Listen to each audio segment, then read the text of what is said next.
Hello dear student, today we start exercise 6.2 question number 7. Dear student, अगर आपको मेरी videos पसंद आती हैं तो प्लीज़ मेरे यूट्यूब चैनल को लाइक कीजिए, शेयर कीजिए एंड सब्सक्राइब कीजिए.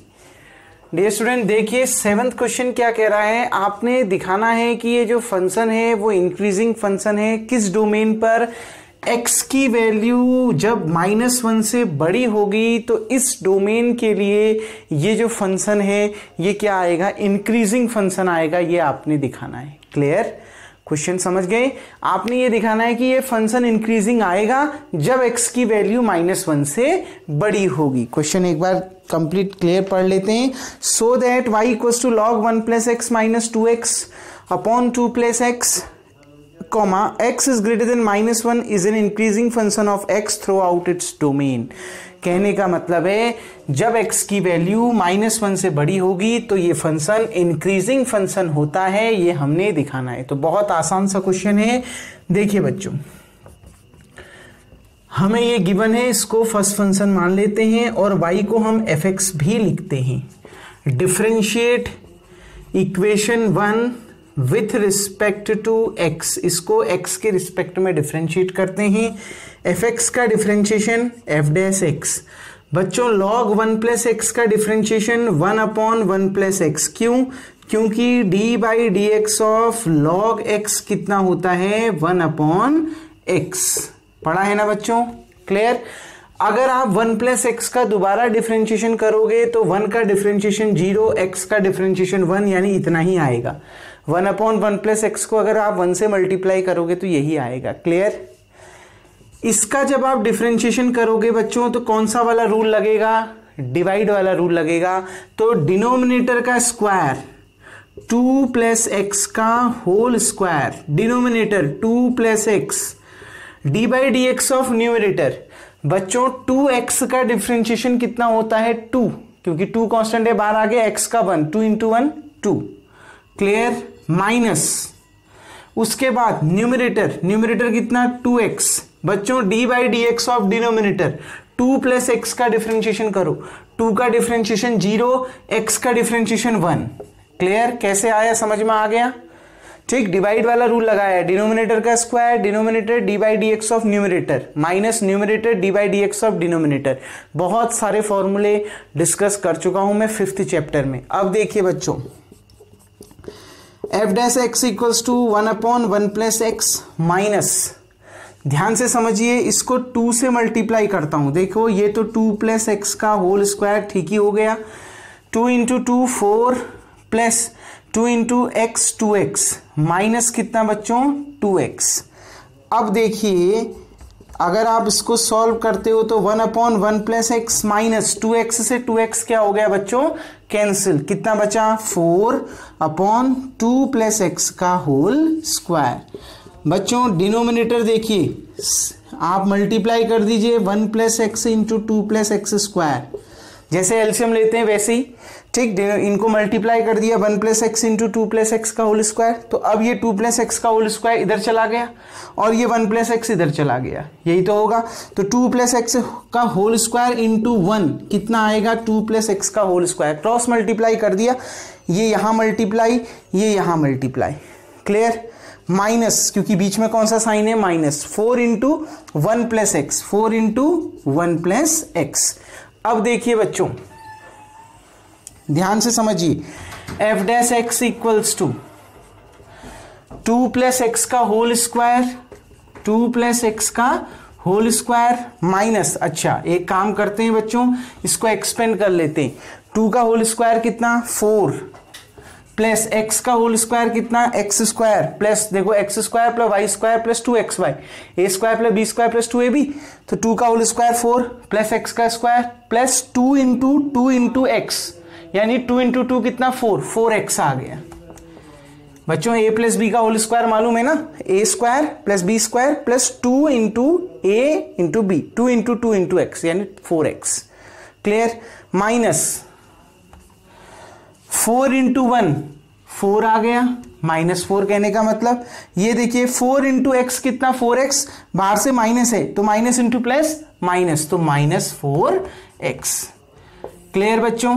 कैसे निकाला समझ में आया? देखो 4 इंटू 1 4, 4 इंटू एक्स 4x, बाहर से माइनस है तो दोनों माइनस में कन्वर्ट हो जाएंगे। अपॉन में कितना बच्चों 1 प्लस एक्स 2 प्लस एक्स का होल स्क्वायर। देखिए f dash x equals to 4 से 4 कैंसिल, 4x से 4x कैंसिल, कितना बच गया बच्चों X square upon 1 plus X into 2 plus x का whole square. F dash X निकल गया ना बच्चों। अब तो बहुत आसान है। एफ डैश एक्स में जो फैक्टर्स हैं बच्चों, दो फैक्टर्स देखो एक्स स्क्वायर और 2 प्लस एक्स का होल स्क्वायर, क्या ये कभी नेगेटिव हो सकते हैं? नहीं। अगर x कोई नेगेटिव नंबर भी होता है तो उनका होल स्क्वायर हमेशा क्या हो जाएगा? पॉजिटिव हो जाएगा। सिमिलरली 2 प्लस एक्स अगर कोई नेगेटिव नंबर भी आता है तो उसका होल स्क्वायर क्या हो जाएगा? पॉजिटिव, क्योंकि नेगेटिव का होल स्क्वायर क्या होता है बच्चों? पॉजिटिव होता है, पता है ना। तो here factors x square and 2 plus x का होल स्क्वायर कैन नॉट या are non negative for all x belongs to r। Clear? x की जगह में कोई भी रियल नंबर रख दो, ये कभी भी नेगेटिव नहीं हो सकता। इसका मतलब है ये तो, इससे तो पता चल रहा है कि ये इंक्रीजिंग ही आएगा। क्लियर? लेकिन अब फंक्शन में एक चीज और है, क्या? 1 प्लस एक्स। हमने फंक्शन को इंक्रीजिंग प्रूफ करना है। क्लियर? तो now F x is increasing, F x increasing कब होगा? If F dash x is greater than 0, जब फंक्शन के फर्स्ट डेरिवेटिव की वैल्यू 0 से क्या आएगी? बड़ी आएगी। और फंक्शन की फर्स्ट डेरिवेटिव की वैल्यू 0 से बड़ी कब आएगी? न तो फंक्शन की इस पर डिपेंड कर रहा है, अब फंक्शन का फर्स्ट डेरिवेटिव की वैल्यू 0 से बड़ी कब आएगी? क्योंकि ये तो हमेशा पॉजिटिव ही आएगा, ये भी हमेशा पॉजिटिव ही आएगा, मतलब 0 से बड़ा आएगा। अब जिससे पता चल रहा है कि फंक्शन इंक्रीजिंग होना है या डिक्रीजिंग, वो ये है, क्या? 1 प्लस एक्स। तो एफ डैश एक्स की वैल्यू 0 से बड़ी कब आएगी? जब 1 प्लस एक्स की वैल्यू 0 से बड़ी आएगी। क्लियर? अगर 1, देखो ये तो x की जगह में कोई भी रियल वैल्यू रख लीजिए, ये पॉजिटिव ही आना है, ये भी पॉजिटिव ही आना है। अब ये पॉजिटिव कब आएगा? जब 1 प्लस एक्स 0 से बड़ा होगा। 1 प्लस एक्स पॉजिटिव होगा तभी तो ये पॉजिटिव आएगा। तो ये भी प्लस, ये भी प्लस, ये भी प्लस, यानी एफ डैश एक्स की वैल्यू 0 से क्या आएगी? बड़ी आएगी, तभी तो फंक्शन इंक्रीजिंग होगा। अब हमने क्या निकालना है? फंक्शन इंक्रीजिंग इस डोमेन पे होता है, x इज ग्रेटर देन -1 पर होता है। तो देखो एफ एक्स इंक्रीजिंग कब होगा? जब F dash x is greater than 0। हमें पता है ये एक्स स्क्वायर और 2 प्लस एक्स का होल स्क्वायर तो नॉन नेगेटिव है, वो तो कभी 0 से छोटे हो नहीं सकते, हमेशा 0 से क्या होंगे? बड़े होंगे, नेगेटिव कभी नहीं हो सकते। अब जो डिपेंड कर रहा है एफ डैश एक्स पॉजिटिव है या नेगेटिव, वो 1 प्लस एक्स पे डिपेंड कर रहा है। क्योंकि एफ एक्स इंक्रीजिंग दिखाना है तो एफ डैश एक्स की वैल्यू 0 से बड़ी आनी चाहिए। एफ डैश एक्स की वैल्यू 0 से बड़ी कब आएगी? जब 1 प्लस एक्स की वैल्यू 0 से बड़ी होगी।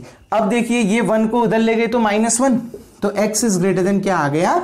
-1। तो यही तो प्रूफ करना था। Hence F x is increasing function when x is greater than -1। इसका मतलब है एफ एक्स क्या है? इंक्रीजिंग फंक्शन है। कब? जब x की वैल्यू -1 से बड़ी होगी। यही तो दिखाना था बच्चों, ये फंक्शन इंक्रीजिंग होगा जब x की वैल्यू -1 से बड़ी होगी। वही तो आ गया, ये फंक्शन इंक्रीजिंग है जब x की वैल्यू -1 से बड़ी है। कोई प्रॉब्लम? डियर स्टूडेंट, उम्मीद करता हूं ये क्वेश्चन आपको समझ में आ गया होगा। वीडियो को पॉज करके आप सबसे पहले इतना उतार लें। ठीक डियर स्टूडेंट, अब बढ़ते हैं नेक्स्ट क्वेश्चन की ओर।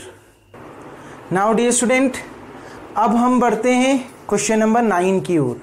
क्वेश्चन नंबर 8 कल मैंने आपका टास्क दिया था और आप लोगों का वो बन चुका होगा। अगर फिर भी वो क्वेश्चन नहीं बना होगा कमेंट बॉक्स में कमेंट करिएगा। डियर स्टूडेंट, क्वेश्चन नंबर 9 क्या कह रहा है? देखिए ये जो फंक्शन है वो इंक्रीजिंग फंक्शन है when theta belongs to closed interval 0, π/2। जब थीटा इस क्लोज्ड इंटरवल पे बिलोंग करता है तब ये इंक्रीजिंग फंक्शन है। स्ट्रिक्टली इंक्रीजिंग नहीं कहा, क्यों? क्योंकि ये कैसा इंटरवल है? क्लोज्ड इंटरवल है। अगर ये ओपन इंटरवल होता, मतलब उसमें 0 और π/2 नहीं लिए जाते, तो ये फंक्शन स्ट्रिक्टली इंक्रीजिंग हमने प्रूफ करना होता। क्लियर बच्चों, आ गई ना बात समझ में? ये क्लोज इंटरवल है तो हमने इसको केवल इंक्रीजिंग प्रूफ करना है। क्लियर, वो अपने आप पता चल जाएगा। ठीक, देखिए अब ध्यान से समझिए, इसका सबसे पहले डिफरेंशिएट करते हैं। Differentiate equation 1 with respect to theta. करेंगे काम पूरा वही जो अभी तक करते आए हैं, बस यहां जो y है वो fx ना होके बच्चों, अब y क्या हो जाएगा, ध्यान से समझिए, y जो है fx ना होके क्या हो जाएगा, f थीटा हो जाएगा, क्योंकि ये फंक्शन थीटा का है ना कि x का। क्लियर, तो अब डिफरेंशिएट करिए विथ रिस्पेक्ट टू थीटा, तो f डैश थीटा आ गया। इसमें कौन सा रूल लगेगा, केवल इस वाले में डिवाइड वाला रूल, डिवाइड में है ना, तो लगा लीजिए इसमें डिनोमिनेटर का स्क्वायर 2 प्लस कॉस थीटा का whole square, denominator 2 plus cos theta, बच्चों d by d theta of numerator 4 sine theta का डिफरेंशिएशन कितना होगा, साइन 4 तो कांस्टेंट है, साइन थीटा का कितना, कॉस थीटा, तो कितना आ गया 4 कॉस थीटा, माइनस न्यूमरेटर कितना है 4 sine theta, D by d theta of denominator, बच्चों 2 का डिफरेंशिएशन 0, कॉस थीटा का थीटा के रिस्पेक्ट में डिफरेंशिएशन करोगे तो माइनस साइन थीटा, इतना ही तो आएगा ना। देखो डिनोमिनेटर का square, denominator D by d theta of numerator minus numerator D by d theta of denominator, 2 का 0, कॉस का माइनस साइन थीटा। क्लियर, ये बहुत अच्छे से मैंने आपको 5th चैप्टर में समझाया है। माइनस बच्चों थीटा का डिफरेंशिएशन कितना, थीटा के रिस्पेक्ट में 1। क्लियर, मैंने तो केवल इसमें लगाया था ना डिवाइड वाला रूल, इसका डिफरेंशिएशन तो सीधे 1 हो गया। ठीक, अब देखिए f dash theta equals to, देखो बच्चों 4 cos theta into 2 cos theta कितना आ गया, 8 cos theta.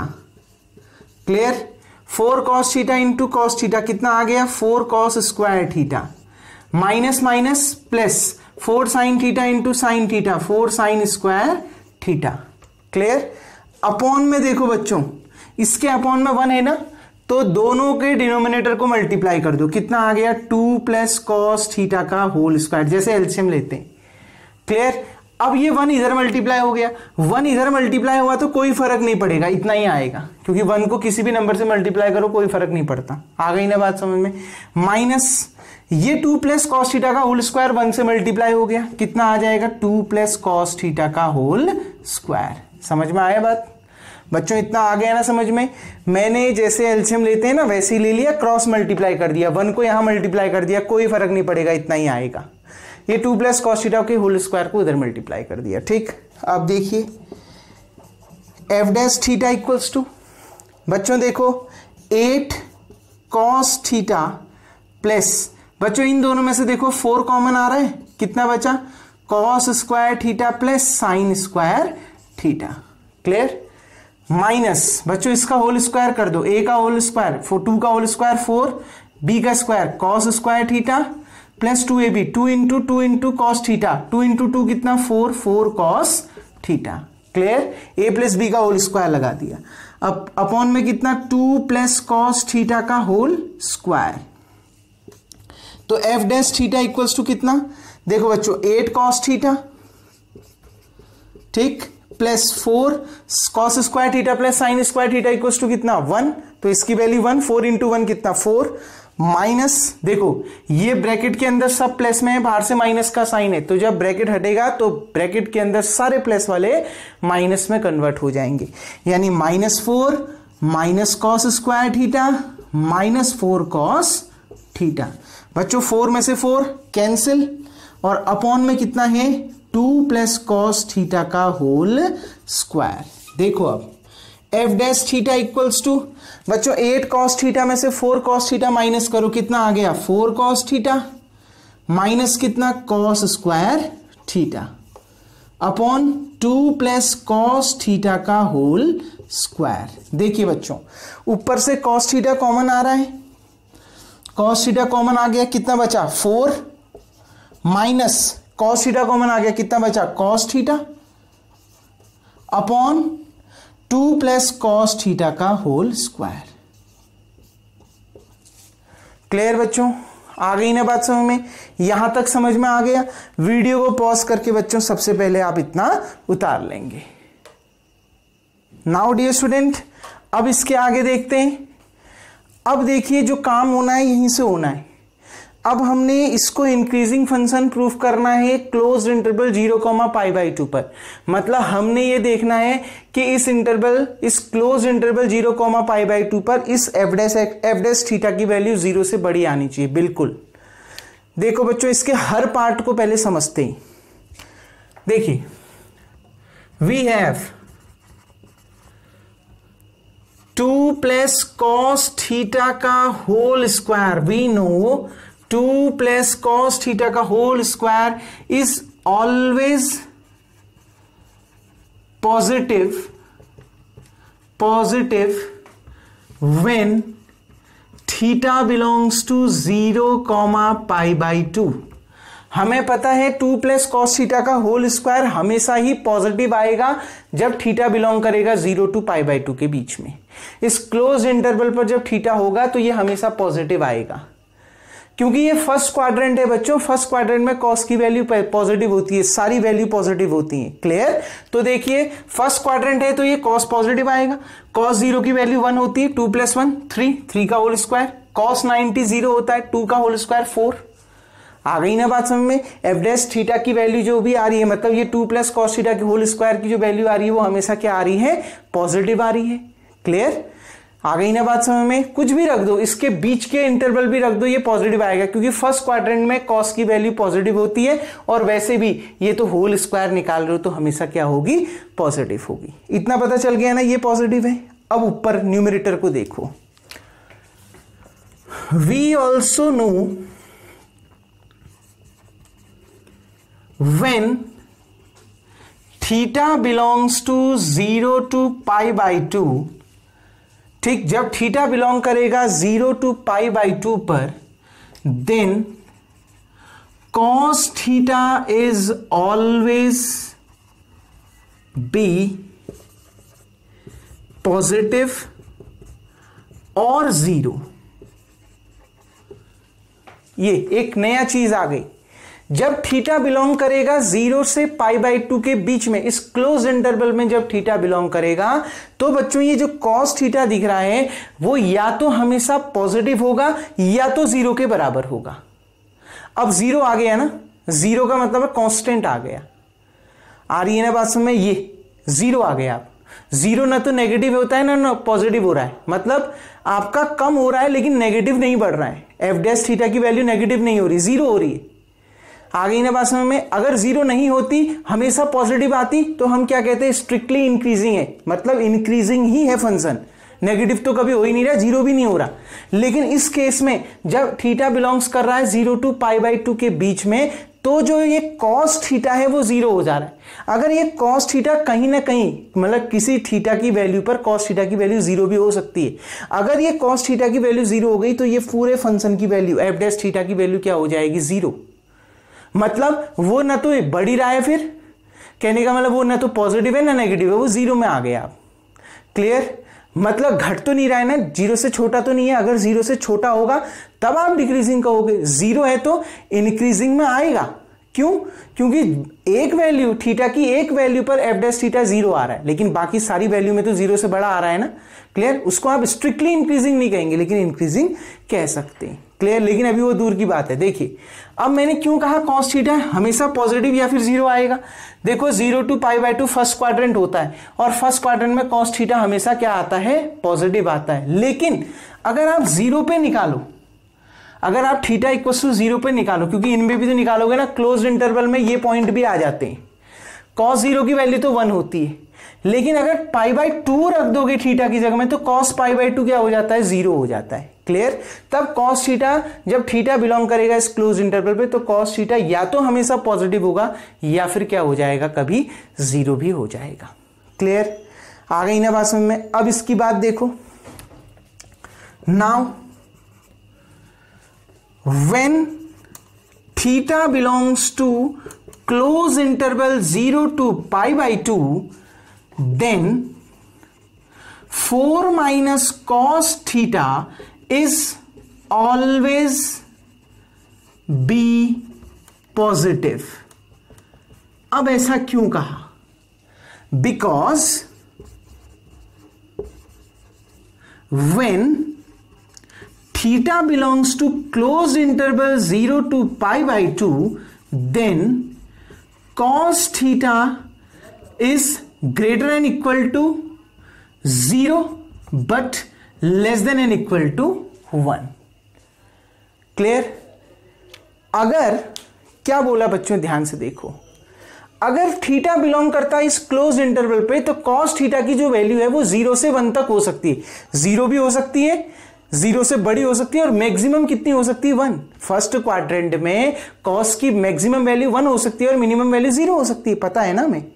Clear? Second quadrant में तो फिर वो नेगेटिव पहुंच जाएगा, अभी तो केवल फर्स्ट क्वाड्रेंट की बात कर रहे हैं ना। तो इसमें cos थीटा की वैल्यू या तो 0 हो सकती है, या 0 से बड़ी हो सकती है, या तो 1 हो सकती है और 1 से छोटी हो सकती है। अब देखो, अगर cos थीटा की मैक्सिमम वैल्यू 1 हो जाए तो 4 माइनस क्या हो जाएगा? 1। 4 माइनस 1 3, पॉजिटिव है ना। अगर cos थीटा की मिनिमम वैल्यू 0 हो जाए, यहां पर 0 हो जाए, 4 माइनस 0 कितना? 4, तब भी पॉजिटिव है ना। आ गई ना बात में? 0 हो रहा है कभी? नहीं हो रहा है। इसका मतलब ये भी पॉजिटिव, ये भी पॉजिटिव, ये पॉजिटिव, या फिर कभी 0। cos थीटा पॉजिटिव भी है और किसी केस में क्या भी हो जाएगा? 0 भी हो जाएगा। इसका मतलब है ये f डैश थीटा या तो हमेशा 0 से बड़ा आ रहा है या तो 0 के बराबर आ रहा है। इसका मतलब है ये स्ट्रिक्टली इंक्रीजिंग नहीं है। क्यों? क्योंकि ये हमेशा 0 से बड़ा नहीं आ रहा है, एक केस में 0 भी आ जा रहा है। इसका मतलब ये स्ट्रिक्टली इंक्रीजिंग नहीं है, लेकिन इंक्रीजिंग है। इंक्रीजिंग तो है ना, 0 भले ही आ रहा है लेकिन बाकी सारे केस में 0 से बड़ा तो आ रहा है ना। 0 से कम आ रहा है कभी? नहीं आ रहा है। इसका मतलब है ये जो फंक्शन एफ थीटा है वो इस इंटरवल पे क्या है? इंक्रीजिंग है। इसका मतलब hence F dash theta is greater and equal to 0 when theta belongs to 0 comma π/2. That implies that f theta is increasing function when theta belongs to 0 comma π/2। Clear बच्चों? इसका मतलब ये है कि इन तीनों केस को देख के हमें ये पता चला कि एफ डैश थीटा ये भी पॉजिटिव, ये भी पॉजिटिव, ये पॉजिटिव, या फिर कभी 0। अगर ये 0 हो गया तो ये पूरा मल्टीप्लाई करोगे तो 0 हो जाएगा ना। तो क्या हो रहा है? एफ डैश थीटा की वैल्यू या तो 0 से बड़ी ही आ रही है या एक केस में 0 आ जा रही है जब थीटा बिलोंग करेगा 0 to π/2 के बीच में। इसका मतलब है एफ थीटा स्ट्रिक्टली इंक्रीजिंग नहीं है, जो कि हमने प्रूफ भी नहीं करना है। क्लियर? इसका मतलब है एफ थीटा कैसा फंक्शन है? इंक्रीजिंग फंक्शन है जब थीटा बिलोंग करेगा 0 to π/2 पर। इस क्लोज इंटरवल पर जब थीटा बिलोंग करेगा तो ये एफ थीटा कैसा फंक्शन आएगा? इंक्रीजिंग फंक्शन आएगा। Clear dear student? उम्मीद करता हूं ये क्वेश्चन नंबर 9 भी आपको समझ में आ गया होगा। डियर स्टूडेंट, क्वेश्चन नंबर 8 आपसे बन गया होगा। वो बहुत आसान सा क्वेश्चन था, लेकिन उसको आप एक शॉर्ट भी कर सकते थे एक जगह डिफरेंशिएशन में खाली। क्या था वो क्वेश्चन? देखिए मैं यहीं पर समझा दे रहा हूं, इसको तो आप वीडियो को पॉज करके उतार लेंगे बच्चों। वो क्वेश्चन ये था शायद x(x-2) का होल स्क्वायर। जब आप इसका डिफरेंशिएशन करोगे तो पहले तो x की पावर n का रूल लगेगा, ये 2 आगे आ गया, ठीक, और ये x(x-2) ऐसे ही उतरेगा, ठीक, और इसकी पावर में से एक कम हो जाएगा, 2 में से 1 माइनस कर दोगे 1 आ गया, इतना ही आ गया। फिर इसका दोबारा डिफरेंशिएशन करोगे, dy/dx of x (x-2). Clear बच्चों? अब देखो इसका डिफरेंशिएशन आप प्रोडक्ट रूल से कर रहे हैं तो भी ठीक, अगर प्रोडक्ट रूल से नहीं करते हैं, बिना प्रोडक्ट रूल लगाए भी इसका डिफरेंशिएशन हो सकता है। कैसे? ये देखिए, dy/dx 2x(x-2), इसको अंदर मल्टीप्लाई करो तो x इंटू एक्स कितना? x² माइनस 2 इंटू एक्स कितना? 2x। बच्चों x² का डिफरेंशिएशन कितना? 2x माइनस 2x का डिफरेंशिएशन कितना? 2। आ गई ना बात समझ में? इसका डिफरेंशिएशन कितना आ जाएगा? देखो dy/dx equals to 2x (x-2), x square का 2x माइनस 2x का 2 कॉमन आ रहा है ना दोनों में से, 2 2 जा 4, 4x, x माइनस 2 कॉमन आ गया तो x माइनस 1। ये देखो x की 3 वैल्यू आ जाएंगी 0 2 1 आ गई ना बस में। अब इसमें घबराना नहीं है, 0 2 1 आया ना, 3 वैल्यू आ रही है 0 1 और 2। रियल लाइन में देखो, कल अगर वाले क्वेश्चन में अगर कोई फंस रहा है तो आज मैंने उसकी सारी प्रॉब्लम भी इसमें दूर कर दी है बच्चों। देखो यहां क्या है, 0 है, ठीक, ये 1 होगा, ये क्या होगा 2 होगा, ये 3 होगा, ये 4 होगा, आगे आते रहेंगे, यहां नेगेटिव नंबर आते रहेंगे, -1 -2 -3 आते रहेगा। देखो एक वैल्यू तो x की 0 आई, एक 1 आई और एक 2 आई। क्लियर? तो पहला इंटरवल क्या आ गया, यहां से स्टार्ट करते हैं, -∞ to 0, -∞ to 0। दूसरा क्या आ गया 0 to 1, ठीक। तीसरा क्या आ गया 1 to 2। क्लियर? फिर अगला क्या आ गया 2 to ∞। आ गई ना बात समझ बच्चों? इतने 4 इंटरवल निकल के आए। चारों इंटरवल में देख लो f' में वैल्यू रख के कोई भी एक वैल्यू रख देना इनके बीच की, और ये चेक कर लेना कि पॉजिटिव है या नेगेटिव। पूरा वैल्यू नहीं निकालना, बस ये देखना है प्लस माइनस। क्लियर? बस देख लीजिए, जिसमें f' की वैल्यू 0 से बड़ी आएगी वो इंटरवल आपका, उस इंटरवल में fx इंक्रीजिंग होगा। जिसमें f' की वैल्यू 0 से छोटी आएगी उस इंटरवल में फंक्शन की वैल्यू क्या होगी, डिक्रीजिंग। फंक्शन कैसा होगा, डिक्रीजिंग होगा। Clear dear student? अब मेरे ख्याल से 8th क्वेश्चन में भी आपको कोई प्रॉब्लम नहीं रहनी। 9th क्वेश्चन मैंने आपको डिटेल में समझा दिया। Clear dear student? अब नेक्स्ट वीडियो में बच्चों इसके रिमेनिंग क्वेश्चन को डिस्कस करेंगे। तब तक के लिए थैंक यू। वीडियो को पॉज करके आप इतना उतार लेंगे।